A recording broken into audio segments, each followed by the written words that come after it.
వివాదాలు లేని గ్రామాల్లో తీర్చిదిద్దడానికి గౌరవ ముఖ్యమంత్రి గారు ఇచ్చిన ఆదేశాల మేరకు ఈ కార్యక్రమం జరుగుతూ ఉంది. ఇప్పటికే మైలవరం కాన్స్టిట్యున్సీలో 4 కంప్లీట్ చేసి ఇప్పుడు తిరువురు కాన్స్టిట్యున్సీ 2వ వారం చేస్తున్నాము. అధికారులందరూ గుర్తుపెట్టుకోవాలి. పబ్లిక్ గ్రీవెన్స్ రిడ్రెసల్ సిస్టమ్ అనేది గవర్నమెంట్ చాలా ప్రతిష్టాత్మకంగా చేపడుతున్న కార్యక్రమం. ఇక్కడ వచ్చే గ్రీవెన్సెస్ మీకే చిన్నగా అవ్వచ్చు, కానీ అక్కడ వచ్చే గ్రీవెన్స్ తీసుకొచ్చే పబ్లిక్ అది పెద్ద ప్రాబ్లం. కాబట్టి అది వాళ్ళ సైడ్ నుంచి ఆలోచించి దాన్ని పరిశీలించి as per the rule resolve చేసిన బాధ్యత అందరి మీద ఉంది. ఎక్కడ దీంట్లో నెగ్లిజెన్స్ కానీ లేదా చిన్న చూపు చూడడం కానీ ఇవన్నీ చేస్తే దయచేసి ఒప్పుకోను, బీ కేర్ఫుల్. ఇంకా ఇక్కడ వచ్చినప్పుడు నా దృష్టికి వస్తున్నాయి కొన్ని ఫీల్డ్ లెవెల్ ఆఫీసర్స్ ప్రాపర్గా రెస్పాండ్ చేయట్లేదు, ఎక్కువ ఆఫీసర్స్ తెప్పించుకుంటూ ఉంటారు, ప్రాపర్గా వాళ్ళతో మాట్లాడట్లేదని మీకు అందరికీ వాళ్ళు చెప్పాలి. నేను టీచర్స్లో మన జిల్లాలో కొంచెం సాటిస్ఫాక్షన్ లెవెల్ తక్కువగా ఉంది ఇప్పటికి. ఎందుకని చూస్తే మెయిన్ ఇదే పాయింట్ వస్తూ ఉంది. ఇక్కడ ఏదైతే పబ్లిక్ చెప్తున్నారో అలాగే నాకు టీచర్స్ అనాలిసిస్ వస్తూ ఉందో ఇవి రెండు కరెక్ట్గా మ్యాచ్ అవుతున్నాయి.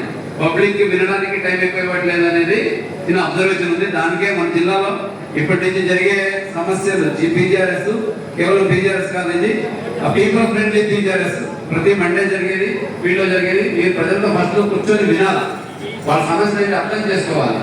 అర్థం చేసుకున్న తర్వాత రూల్ ప్రకారం ఉంటే రిజాల్వ్ చేయండి, లేదా మీ పరిధిలో లేదంటే నాకు రాయండి, నా పరిధిలో లేదంటే గవర్నమెంట్కి రాస్తాం. అది వాళ్ళకి 100% రిజాల్వ్ అయ్యేంత వరకు ట్రై అయితే చేయాలి. మనం ట్రై చేయకుండా మీరు ఇక్కడ రావద్దే, నువ్వు రావద్దే, ఎందుకు వస్తావు ఇలా చెప్పేసి వెనక పంపించడం మంచిది కాదు. అటువంటి కనుక నా దృష్టికి వస్తే చాలా కఠినంగా చర్యలు ఉంటాయి.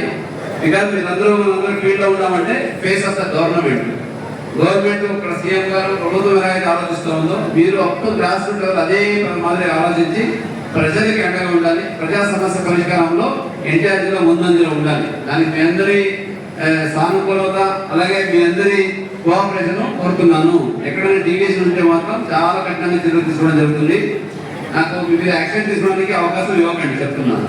I want everyone starting from revenue department, రెవెన్యూలో ఏది ఆర్డీఓ, అలాగే తహసీల్దార్స్ ఉన్నారు, పిఆర్ఓస్, ఆర్ఐస్, అలాగే సర్వే డిపార్ట్మెంట్ చాలా జాగ్రత్తగా ఉండండి. వచ్చే సమస్యలు కొన్ని కుటుంబాకాహారంలో వస్తుంటాయి, ప్రాపర్టీ ప్రాబ్లమ్స్, కొంతమంది పక్కన ఉన్న వాళ్ళు ఈ సరిహద్దుల ప్రభావం వస్తుంటుంది, కొంతమంది గవర్నమెంట్ వర్సెస్ పబ్లిక్ ఈ 20 వస్తుంటాయి. ఏం వచ్చినా కూడా ఫస్ట్ సానుకూలంగా కూర్చొని వినండి. ఏ ప్రకారంగా రిజల్వ్ చేయగలమో ఆలోచించండి. ఆలోచించి దాన్ని రిజల్వ్ చేయడానికి మీకు ఏం అడ్డంగా ఉంది, ఏ రూల్ మీకు అడ్డం వస్తూ ఉంది తెలియజేయండి. అది జిల్లా స్థాయిలో నా పరిధిలో ఉంటే పర్మిషన్ ఇస్తాం, లేదంటే గవర్నమెంట్ తీసుకెళ్ళి అది యాస్పర్ ఉంటే పర్మిషన్ ఇచ్చి రిజాల్వ్ చేయడం జరుగుతుంది. ఈ సమస్యను మనం కొనసాగిస్తూ ఊరికేదో గ్రీవెన్స్ పెట్టి వెళ్ళిపోవడం అంటే కుదరదు చెప్తున్నాను. కంపల్సరీ వచ్చిన ఫిర్యాదులన్నీ ఈరోజు 173 సమస్యలు వచ్చాయి. దాంట్లో రెవెన్యూ ఉన్నాయి, ఎలక్ట్రిసిటీ ఉన్నాయి, పెన్షన్ కోసం వెల్ఫేర్ ఉన్నాయి, అలాగే ఫ్యామిలీ డిస్ప్యూట్స్ కొన్ని ఉన్నాయి, కొన్ని రూరల్ ఇన్ఫ్రాస్ట్రక్చర్ అలాగే కమ్యూనిటీ ఇన్ఫ్రాస్ట్రక్చర్ కావాలని చెప్తున్నారు.